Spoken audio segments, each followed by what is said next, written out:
الحمدللہ رب العالمین والعاقبۃ للمتقین والصلاۃ والسلام علی سید الانبیاء والمرسلین وعلی آلہ الطیبین واصحابہ الطاہرین اما بعد اعوذ باللہ من الشیطان الرجیم بسم اللہ الرحمن الرحیم وَلَهُ مَا فِي السَّمَاوَاتِ وَالْأَرْضِ وَلَهُ الدِّينُ وَاصِبًا أَفَغَيْرَ اللَّهِ تَتَّقُونَ وَمَا بِكُم مِّن نِّعْمَةٍ فَمِنَ اللَّهِ ثُمَّ إِذَا مَسَّكُمُ الضُّرُّ فَإِلَيْهِ تَجْأَرُونَ ثُمَّ إِذَا كَشَفَ الضُّرَّ عَنكُمْ إِذَا فَرِيقٌ مِّنكُمْ بِرَبِّهِمْ يُشْرِكُونَ لِيَكْفُرُوا بِمَا آتَيْنَاهُمْ فَتَمَتَّعُوا فَسَوْفَ تَعْلَمُونَ وَيَجْعَلُونَ لِمَا لَا يَعْلَمُونَ نَصِيبًا مِّمَّا رَزَقْنَاهُمْ تَاللَّهِ لَتُسْأَلُنَّ عَمَّا كُنتُمْ تَفْتَرُونَ صدق اللہ العظیم۔ اللہم صلی علی سیدنا و مولانا محمد وعلی آل سیدنا و مولانا محمد وبارک وسلم وصلی علیہ۔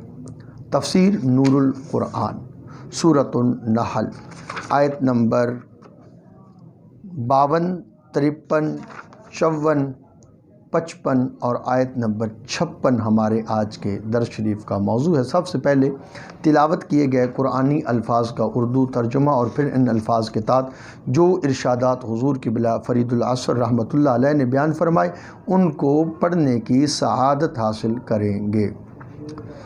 اور اسی کے ملک میں ہے جو کچھ آسمانوں اور زمین میں ہے، اور اسی کی اطاعت لازم ہے۔ کیا اللہ کے سوا غیروں سے ڈرتے ہو؟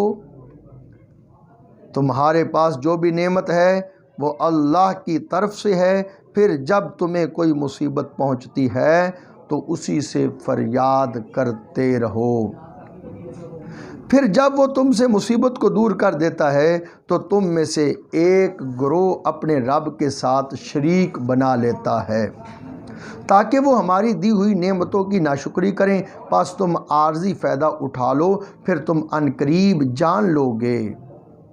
اور وہ ہماری دی ہوئی چیزوں میں سے ان کا حصہ مقرر کرتے ہیں جن کو وہ جانتے ہی نہیں۔ اللہ کی قسم تم سے پوچھا جائے گا جو کچھ افتراء کرتے ہو۔ ان قرآنی الفاظ کے تحت حضور قبلہ فرید العصر رحمۃ اللہ تعالی علیہ کچھ یوں بیان فرما رہے ہیں۔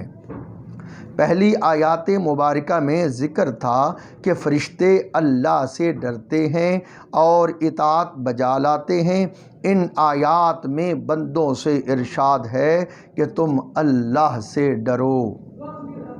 اللہ تعالیٰ جل مجدہ کے وحدہ لا شریک ہونے کے بے شمار دلائل کے علاوہ یہ بھی ایک بڑی دلیل ہے کہ تم آسمانوں زمینوں کی اشیاء اسی کی ہیں، اسی کے تابع ہیں، اسی کا مکمل قبضہ ہے۔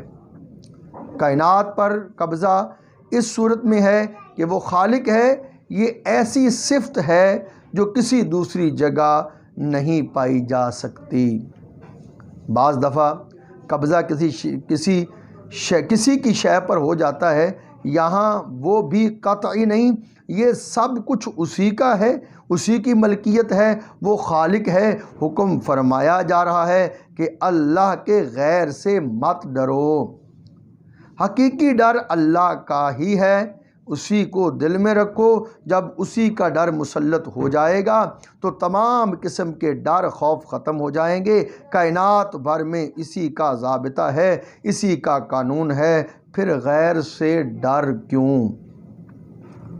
تم پر تمام قسم کے انعامات، کرم، احسان سب اللہ کی طرف سے ہیں، تو غیر سے ڈر کیوں؟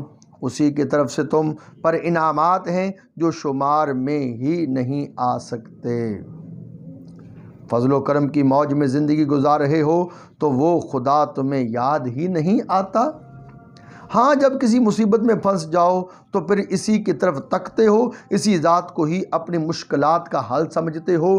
جب وہ تمہاری عاجزی گڑ گڑاہٹ پر رحم کر دیتا ہے، تمہیں مصیبت سے نکال دیتا ہے، تو تم میں سے ایک گروہ پھر اسی کفر و شرک میں مبتلا ہو جاتا ہے۔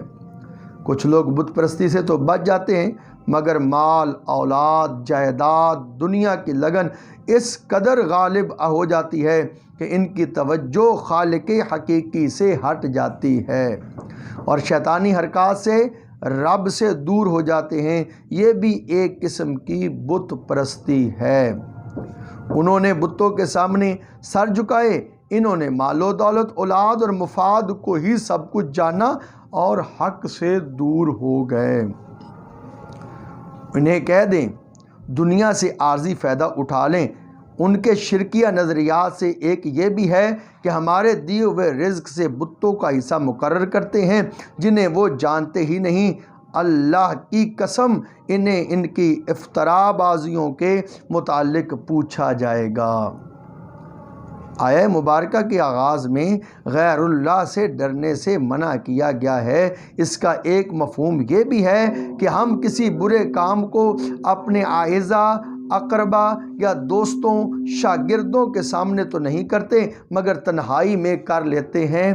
ایسی حرکات سے بھی روکا جا رہا ہے۔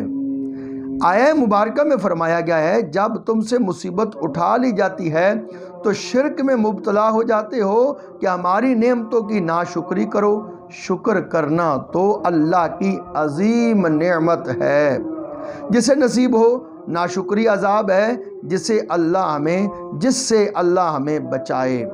انعامات الہیہ کو اپنے پر بڑھانے کا بہترین نسخہ شکر ہے۔ ارشاد ہوتا ہے اگر شکر کرو گے تو بڑھا دوں گا۔ آیہ مبارکہ میں فرمایا گیا ہے مصیبت پہنچنے پر اللہ کو پکارنا اور دور ہو جانے پر خدا کی نافرمانی یہ بری عادت کفار کی ہے۔ ایماندار کو اس بری عادت سے بچنا چاہیے۔ دعا ہے اللہ تعالیٰ نور قرآن سے ہمیں اپنے سینوں کو منور کرنے کی توفیق عطا فرمائے۔ وصلی اللہ تعالیٰ علی حبیبہ محمد و آلہ و صحبہ بعدد خلقہ وبارک وسلم۔